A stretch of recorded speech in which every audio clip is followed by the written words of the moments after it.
औज़ुबिल्लाहि मिनश्शैतानिर्रजीम बिस्मिल्लाहिर्रहमानिर्रहीम। शुरू अल्लाह का नाम लेकर जो बड़ा ही मेहरबान और निहायत रहम वाला है। अज़ीज़ ख़वातीन व हज़रात, आज मैं आपसे एक ऐसे मौजू पे बात करने वाला हूँ जो कि आप लोगों के लिए उसके बारे में जानना इंतहाई अहम है। और वो ख़्वाह वो नौजवान हों, ख़वातीन हों, हमारे बुज़ुर्ग हों, उन सब के लिए बहुत ज़रूरी है। आज मैं आपसे जिगर के हवाले से कुछ बातें करना चाह रहा हूँ कि जिगर का बदन में बुनियादी तौर पर काम क्या है और किस तरह और क्या-क्या चीज़ें ऐसी हैं जिनका ख़्याल रख के आप अपने जिगर को मुकम्मल तौर पे सेहतमंद रख सकते हैं। और जिगर की सेहत के हवाले से और जिगर जो है वो आपकी सेहत के हवाले से उसका सेहतमंद रहना कितना ज़रूरी है, आज इस हवाले से मैं आपसे थोड़ी-सी बातें करना चाह रहा हूँ। ख़वातीन व हज़रात, हमारा जिस्म जो है उसको अल्लाह ताला ने मुख्तलिफ़ अज्ज़ा और मुख्तलिफ़ किस्म के अज़ा जो हैं उनसे मिल के बनाया है। अब हर उज़्व का और हर एक चीज़ का अपना एक फ़ंक्शन होता है। हमारे जिस्म में कुछ चीज़ें ऐसी भी हैं जिनके फ़ंक्शंस लातादाद हैं। तो जिगर के जो काम है वो ये है कि आपके निज़ाम इंहिज़ाम के साथ इसका मुंसलिक होना, जो हमारे हाज़मे के का अमल है उसको आखिर तक पहुँचाने में और हमारे हाज़मे को बरकरार रखने में जिगर का किरदार है। इसके अलावा जो जिगर है वो हमारे बदन में जो मुख्तलिफ़ किस्म के टॉक्सिक अशिया यानी जो मुज़िर सेहत जो चीज़ें बनती हैं उसको डिटॉक्सिफ़ाई करने में जिगर का एक बहुत अहम रोल है। और इसके अलावा जो बदन में मुख्तलिफ़ किस्म की ग्लाइकोप्रोटीन्स और प्रोटीन्स बनती हैं और जो हमारे बदन में जो इम्यूनिटी के लिए जो प्रोटीन्स बनती हैं, एंटीबॉडीज़ बनती हैं, उनमें जिगर का एक बहुत अहम किरदार है। इसके अलावा जो है तो जिगर आपके ग्लूकोनियोजेनेसिस करता है, यानी अगर आप कुछ अरसे तक कुछ खाए पिए बगैर रहें तो आपके जिगर में जो स्टोर एनर्जी है जिगर उसको ग्लूकोज में कन्वर्ट करता है, ग्लूकोज में तब्दील करता है और आपके दिमाग को जो है तो हर वक्त 24 घंटे ग्लूकोज मिलता रहता है। इसके अलावा जो है जिगर और भी चीज़ों में काम करता है कि जिस तरह सपोज अगर बाहर से कोई चीज़ सपोज दवाई ले ली आपने या इस तरह की कोई टॉक्सिक सब्सटेंस आपके बदन में खुदा न खास्ता आ जाती है तो जिगर जो है उसकी जो ख़तरनाक हद तक जो चीज़ें मतलब जहरीली हो सकती हैं उसको जिगर डिटॉक्सिफाई करने में मदद फराहम करता है। अब जिगर को कैसे सेहतमंद रखा जाए और क्या ऐसी चीज़ें हैं जो आपके जिगर के लिए नुकसानदेह हो सकती हैं, उस हवाले से थोड़ी सी बात करते हैं। जिगर के लिए जो नुकसानदेह चीज़ें हैं वो ऐसी हैं कि कुछ लोग ज़्यादा अरसा दवाइयों का इस्तेमाल करते हैं और कुछ दवाइयाँ ऐसी हैं जिनका अगर इस्तेमाल ज़्यादा अरसा किया जाए तो वो जिगर के लिए नुकसानदेह हो सकती हैं। ख़ास तौर पर अगर मैं जिक्र करूँ कि एक अहम दवाई है जिसका तकरीबन हर एक बंदे ने ज़िंदगी में इस्तेमाल किया होता है और हर घर में वो मौजूद पड़ी रहती है, जो पैरासिटामॉल है। अगर सोचा जाए तो पैरासिटामॉल भी जो है वो आपके जिगर के लिए नुकसानदेह साबित हो सकता है अगर आप इसका ज़्यादा इस्तेमाल अपने मौलिज के मशवरे के बगैर करें। इसके अलावा बहुत सी दवाइयाँ ऐसी हैं जो कि आपका जिगर उनकी मेटाबॉलिज्म में यानी वो दवाई जब हम खाते हैं उस दवाई को अपनी असल फॉर्म में कारामत फॉर्म में लाने के लिए उसको आपके खून में शामिल होकर उसके जिगर से गुजरना पड़ता है। सो इसको फर्स्ट पास मेटाबॉलिज्म कहते हैं, जो कि जिगर से होते हुए वो दवाई मुख्तलिफ अज्जा में तब्दील हो जाती है और वो कारामत अज्जा फिर वो दवाई जो है एक्टिवेट हो जाती है और जो उसका डिज़ायर्ड इफेक्ट है यानी जिस मकसद के लिए वो दवाई ली जा रही है वो मकसद शुरू कर लेती है, वो काम शुरू कर लेती है। सो इस लिहाज से जिगर इसलिए भी ज़रूरी है और उसका एक अहम रोल है कि आप अगर मुख्तलिफ़ किस्म की दवाइयाँ खाते हैं उसमें भी आपका जिगर उनके मुज़र असरात को तल्फ़ करता है और उनके जो एक्टिव फॉर्म है दवाइयों के, बहुत सी दवाइयों के एक्टिव फॉर्म में लाने के लिए जिगर बहुत ज़रूरी है। कुछ ऐसे नुक्ते हैं जिनका ख्याल रख के आप अपने जिगर को तकरीबन लंबे अरसे तक सेहतमंद रख सकते हैं। अब वो क्या चीज़ें हैं? सबसे ज़रूरी चीज़ जो है आपके जिगर को सेहतमंद रहने के लिए वो है आपकी खुराक,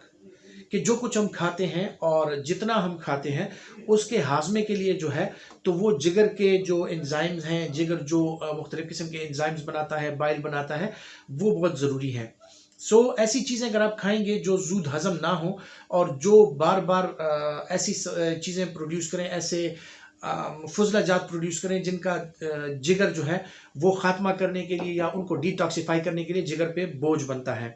उसके लिए ज़रूरी है कि आप ऐसी खुराक का इस्तेमाल करें जो कि ज़ूद हज़म हो, जो कि साफ़ हो, जो कि नेचुरल हो, जिसमें प्रिजर्वेटिव्स वगैरह ना हो। इस सूरत में जो हरी सब्जियां हैं उनका इस्तेमाल बेहद ज़रूरी है क्योंकि वो आपके जिगर के लिए इंतहाई मुफीद साबित हो सकती हैं। इन हरी सब्जियों में साग के पत्ते हो गए, सलाद के पत्ते हो गए, मुख्तलिफ़ किस्म की सब्जियां और मुख्तलिफ़ किस्म के फल जो हैं वो आप आपकी जो जिगर है उसकी सेहत के लिए ज़रूरी है और आपका जिगर इन चीज़ों के साथ सेहतमंद रहता है, क्योंकि इन चीज़ों में मुख्तलिफ़ किस्म के वाइटामिन पाए जाते हैं, मुख्तलिफ़ किस्म के एंटीऑक्सीडेंट्स पाए जाते हैं और जो नेचुरल सब्जियां और नेचुरल जो फल हैं वो टॉक्सिन्स यानी मुख्तलिफ़ किस्म के प्रिजर्वेटिव्स और इन चीज़ों से पाक होते हैं, तो वो आपके जिगर के लिए इंतहाई कारआमद है। इसके अलावा जो कॉफ़ी का इस्तेमाल है वो भी जिगर के लिए इंतहाई कारआमद है, लेकिन कॉफ़ी का इस्तेमाल जो है वो वक्त पे किया जाए और बहुत ज़्यादा ना किया जाए। मुनासिब मिकदार में अगर कॉफ़ी का इस्तेमाल किया जाए तो वो आपकी जिगर के लिए बहुत अच्छा है। पानी का इस्तेमाल बहरहाल जो तकरीबन हर तस्करे में मैं ज़िक्र करता हूँ कि पानी का इस्तेमाल जो है साफ़ पानी वो आपकी सेहत के लिए और आपके तकरीबन हर जो जिस्म के अज़ा हैं उनके लिए बहुत ज़रूरी है। इसी तरह जिगर के लिए भी जो साफ़ पानी है उसका इस्तेमाल बहुत ज़रूरी है। इसके अलावा जो है तो जिगर के लिए अगर देखा जाए तो शहद का इस्तेमाल जो है वो बहुत अच्छा है। अगर आप शहद का इस्तेमाल करें सो उस सूरत में भी आपका जिगर जो है वो सेहतमंद रह सकता है। इनके अलावा जो मुख्तलिफ़ किस्म की प्रोटीन्स हैं जिस तरह चिकन हो गया, उसका जो गोश्त है यानी वाइट मीट, और मछली का जो गोश्त है खुसूसन मछली का गोश्त, क्योंकि उसमें ओमेगा 3 कसरत से पाया जाता है और वो आपका जो कोलेस्ट्रॉल का लेवल है वो कम करता है और आपके जिगर के लिए जो है इंतहाई कारआमद है। आजकल आपने अक्सर सुना होगा कि किसी का अल्ट्रासाउंड अगर होता है या कोई अपने डॉक्टर के पास जाता है और उसका अल्ट्रासाउंड होता है तो अक्सर औक़ात डॉक्टर जो है वो ये कहते हैं कि आपका जिगर जो है उस पर चर्बी है, यानी आप फैटी लिवर का शिकार हैं। अब फैटी लिवर क्या है, इससे कैसे बचा जाए, फैटी लिवर होता क्यों है? तो फैटी लिवर अब आजकल के अगर हम अपने जो खाने पीने की आदत हैं अगर उनका जायज़ा लें तो हमारे खाने पीने में जो है ज़्यादातर जो रुझान है वो फास्ट फूड्स का है, वो जंक फूड्स का है, वो तली हुई चीज़ों का है, सब्जियों का इस्तेमाल कम है, फलों का इस्तेमाल कम है। मशरूबात जो हम इस्तेमाल करते हैं वो ऐसी मशरूबात का इस्तेमाल करते हैं जिनमें शुगर की मिकदार बहुत ज़्यादा है और ये ज़्यादा मिकदार शुगर की जो है वो जिगर के लिए नुकसानदेह साबित हो सकती है। बाकी जो हमारे सॉफ्ट ड्रिंक्स हैं या जो कार्बोनेटेड ड्रिंक्स हैं इनमें ऐसी अज्जा पाई जाती हैं जो कि आपके जिगर के लिए नुकसानदेह हो सकती हैं। इसके अलावा डब्बे के पैक्ड फूड्स जो हैं उनमें प्रिजर्वेटिव्स का इस्तेमाल ज़्यादा होता है और उनको प्रिजर्व रखने के लिए जो चीज़ें इस्तेमाल होती हैं कुछ प्रिजर्वेटिव्स आपके जिगर के लिए नुकसानदेह साबित हो सकते हैं। तली हुई चीज़ें हैं और ये हैं उनसे आपकी बॉडी का कोलेस्ट्रॉल बढ़ सकता है, आपके जो ट्राइग्लिसराइड्स हैं वो बढ़ सकते हैं, यानी आपके खून की चर्बी बढ़ सकती है और यही खून की चर्बी जो है जाके लिवर में स्टोर होती है और आप फैटी लिवर का शिकार हो जाते हैं। एक चीज़ जो बहुत ज़रूरी है जो कि अल्हम्दुलिल्लाह हमारे मुस्लिम माशरे में उसका रुझान उतना नहीं है, लेकिन यूरोप और जिन ममालिक में या जिन लोगों में शराब नोशी या अल्कोहल का इस्तेमाल ज़्यादा है वो लोग जिगर की दायमी बीमारियों में उनका वो शिकार हो जाते हैं और अक्सर औकात जो है उनका जिगर सेहतमंद नहीं रहता। इसके अलावा जो स्मोकिंग हैबिट्स हैं या मुख्तलिफ़ किस्म की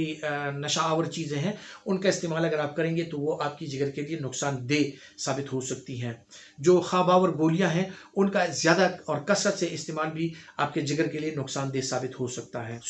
अगर देखा जाए तो आप अपने जिगर का ख्याल किस तरह रख सकते हैं, जिस तरह मैंने पहले जिक्र किया कि फलों का इस्तेमाल, सब्जियों का इस्तेमाल, सैलड्स का इस्तेमाल, इनका अगर ज़्यादा किया जाए, नेचुरल खुराक इस्तेमाल की जाए, अच्छी पकी हुई साफ़ ग़िज़ाओं का इस्तेमाल किया जाए और कम तेल में और कम चिकनाई में जो खुराक बनाई जाए और उसका इस्तेमाल किया जाए वो आपकी जिगर के लिए इंतहाई सेहतमंद है। इसके अलावा जो है तो ज़रूर दिन के किसी हिस्से में वर्जिश का एहतमाम कीजिए, क्योंकि वर्जिश जो है वो जो आपके एक्स्ट्रा कैलोरीज़ हैं, एक्स्ट्रा जो आप फैट्स लेते हैं, जो आपने जो एक्स्ट्रा शुगर्स लिए होते हैं उन कैलोरीज़ को आप एक्सरसाइज के ज़रिए जला के और उनका ख़ात्मा करके तो आप अपने जिगर पे जो उसकी स्टोरेज है वो कम से कम करके अपने जिगर को काफ़ी अरसे तक मुकम्मल सेहतमंद रख सकते हैं। इसके अलावा जो एक और चीज़ है, बग़ैर डॉक्टर के मशवरे के जो लोग सेल्फ मेडिकेशंस करते हैं, जो लोग दवाइयों का इस्तेमाल करते हैं, सो वो बदन में दो जो अज़ा हैं उनके लिए इंतहाई नुकसानदेह है, जो कि जिगर और आपका गुर्दा है। सो अपने डॉक्टर के मशवरे के बगैर किसी भी दवाइयों का इस्तेमाल मत कीजिएगा और अपने डॉक्टर के मशवरे के मुताबिक ही दवाइयों का इस्तेमाल करें और अगर हो सके तो दवाइयों का इस्तेमाल अवॉइड करें, दवाइयों का इस्तेमाल कम से कम करें ताकि आपका जिगर जो है वो ज़्यादा अरसे तक महफूज और सेहतमंद रहे। इसके अलावा जो अच्छी आदत हैं जिनका जो अपनी ज़िंदगी में लाके आप अपने जिगर को और अपने तमाम अज़ा को सेहतमंद रख सकते हैं, उनमें नींद की आपका ड्यूरेशन है वो बहुत ज़रूरी है कि आप अपने आराम का भी ख्याल रखिए। आपकी नींद जो है वो वक्त पे हो, वो आपकी नींद पूरी हो और अच्छी नींद हो, जिससे आपकी फैटीग और आपका जिस्म का जो थकान है वो कम हो। जब आपको थकावट कम होगी, आपकी बॉडी में या आपके पट्ठों में या आपके जोड़ों में जो मुख्तलिफ़ किस्म के तेज़ाबी मवाद बनते हैं और जो फिर जिगर में जाके जिगर उनका खात्मा करता है, सो वो कम से कम बनेंगे और आपका जिगर ज़्यादा से ज़्यादा अरसे तक सेहतमंद रहेगा। इसके अलावा जो और चीज़ें हैं, जिस तरह मैंने पहले कहा कि मनशियात का इस्तेमाल और इनका नुकसानदेह चीज़ें हैं, उनका इस्तेमाल कम करके आप अपने जिगर को और अपने गुर्दों को और अपने बाकी अज़ा को काफ़ी अरसे तक सेहतमंद रख सकते हैं। सो एक सेहतमंद जिगर ही आपकी सेहतमंद ज़िंदगी की अलामत है और आपकी सेहतमंद ज़िंदगी की गारंटी है। अपना बहुत सा ख्याल रखिएगा और हमारे वीडियोज़ देख के अगर आपके जहन में कुछ सवालात आते हैं या किसी टॉपिक पे अगर आप कुछ जानना चाहते हैं, सो हमसे ज़रूर शेयर कीजिएगा कमेंट बॉक्स के ज़रिए, और आप डायरेक्टली कमेंट कर सकते हैं या हमें मैसेज के ज़रिए बता सकते हैं कि किन ऐसे मौज़ूआत पे आप बात करना चाहते हैं या सुनना चाहते हैं, जो कि हम आपकी रहनुमाई के लिए फिर उसका जिक्र कर सकें। अपना ख्याल रखिएगा। अल्लाह हाफ़िज़।